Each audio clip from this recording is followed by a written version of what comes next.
morning, Thrifty Adventurers. It is Monday, February 1st, time for a new month. Hopefully sales start to pick up for everybody, and it's a fantastic February. It is time for another What Sold Monday video, so I will go over my numbers from the past week, and then I will show you my sales from the weekend, and have a little interruption from my little son who doesn't listen when I say don't come in here. So anyways, I had 38 items sold from the past week, which was a little slow, but I had a lot of big ticket items. So my total sales were My total sales were $1,612.21. My cost of goods were $297. My fees are $241.80 for total profit of $1,073.41 and an average sale price of $42.43. That's definitely much higher than I'm used to. Normally my average sale price is between $20 and $30. So I'm happy that I had a lot of big ticket items go out. But everybody's business model is different, so it's okay to have a lower cost of or a lower average sale price. It just depends on what your model is. So let's get started. First, we have this foghorn leghorn cell, and if you saw if you saw my video last week, I talked about how I got some stuff from a friend and I am selling it for him and giving him a 60% profit, or 60% of the sale on that after fees. So this was one of his items, so I didn't pay anything for it. It sold for $150, so after fees and shipping and everything, he'll get 60% of that. But cells are always good to look for. I rarely will find them at a thrift store, but I do have to say I did find one a couple months ago, so I have that listed. They can take a little longer to sell, but they do normally sell for $100 and over, depending on what the character is. Next are these two vintage Disney towels. These are from the 90s. And yes, don't ask me why, but vintage Disney towels are good to pick up if you can get them for a good price. These I found in a storage unit, so I did not pay much for them at all. I'd say an average of maybe I paid $1. And they put them together, and I sold them for $38. If you are not in my Facebook group, Thrifty Adventures, you should come on over, join that. I share a lot of Disney tips in there. I sell a lot of Disney items. It's a great category to get into. So if you can, jump on over there and learn some new stuff.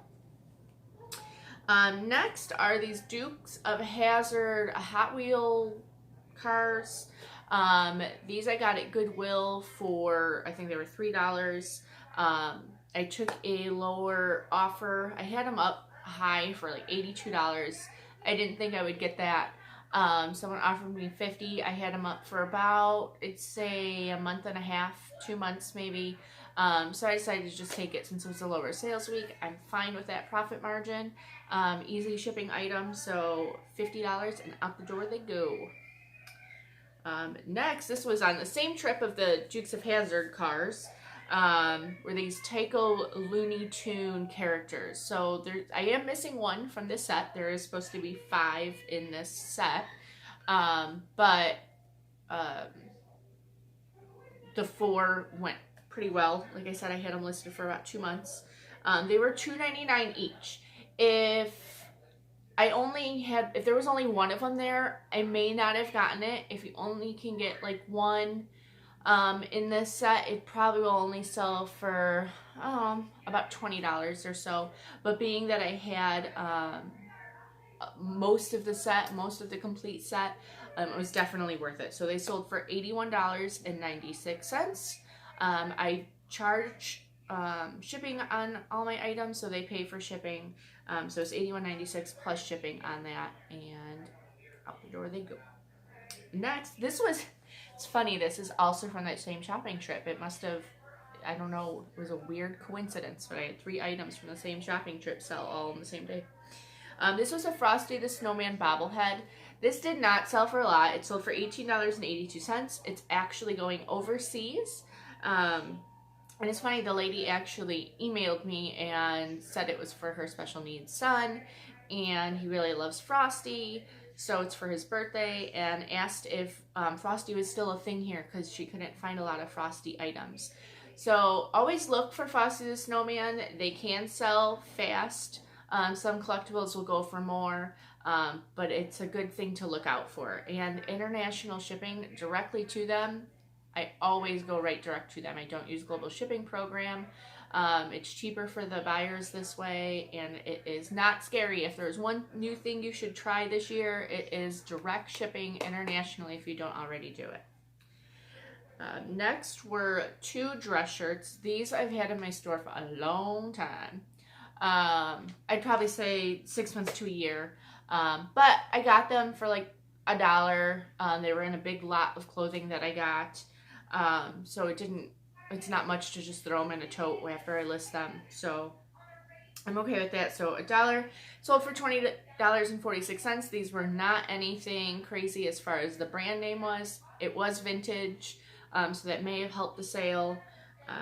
But just right in a poly mailer, and to the buyer they go. Next was a Forelli sportswear hoodie that had like a terry cloth feel to it. I got this in a big lot of clothing from a friend, and so I probably paid 50 cents to $1 for each piece. $20 it sold for, and on to the next one. Next was a Michelle Jonas dress. This I also got from a friend. I do not know this brand, so I'm not gonna, I don't know if I'd pick it up in the store, depending on the price. I don't think it's a high-end brand or anything like that. But it was a thicker, so it was a nicely made dress. It was a wraparound, and I sold this for $30. Paid about $1 to get it.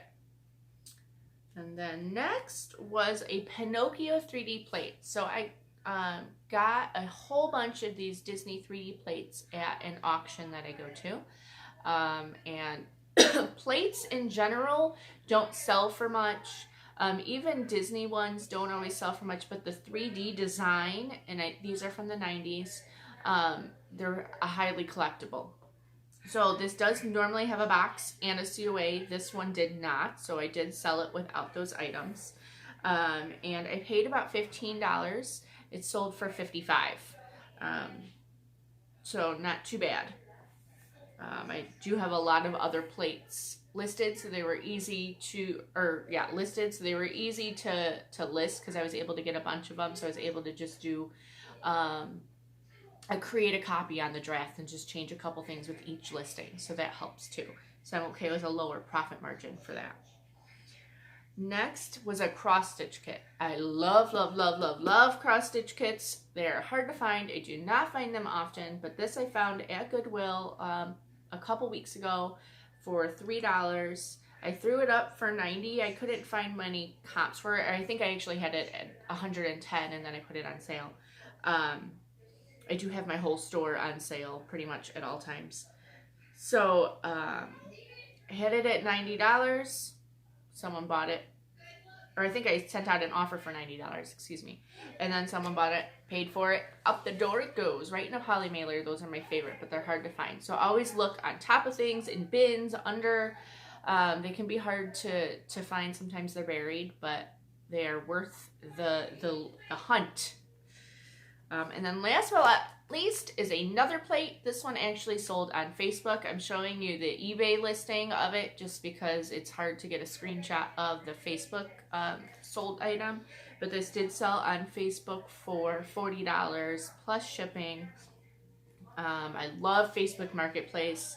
I just started listing on it a couple months ago. I did do local pickup before then, but just started listing with shipping a couple months ago. And it is a great venue to have that extra income to have. I sell quite a bit on there, so always add in new things. List Perfectly is a great way to, or a great